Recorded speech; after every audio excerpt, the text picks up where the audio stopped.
Hello everyone, I'm the Pen and Bridge coder, and today I'm going to show you a small trick in C# that will help improve your null-checking capabilities and make your code more compact.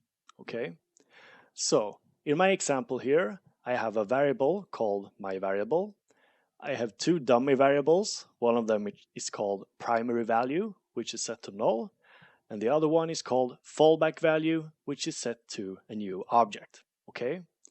And here I do a null check on the variable primary value, and if it's free from null, I will use it and assign it to my variable. Okay?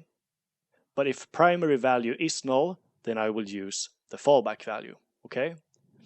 And doing this is such a common thing to do in C# that there is a dedicated operator for it called the null-coalescing operator, which I will show you now. So instead of writing these 9 lines of code right here, I could just have written this.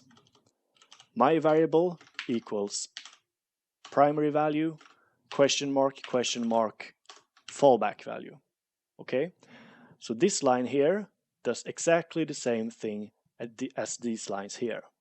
Okay, so and a way to remember how to use this null-coalescing operator and the operator itself, it's these 2 question marks actually, is to read it like this, okay?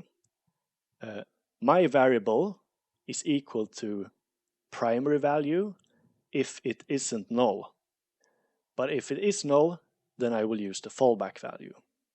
Or if you prefer, my variable is equal to primary value if it has a value. Otherwise, it's equal to fallback value.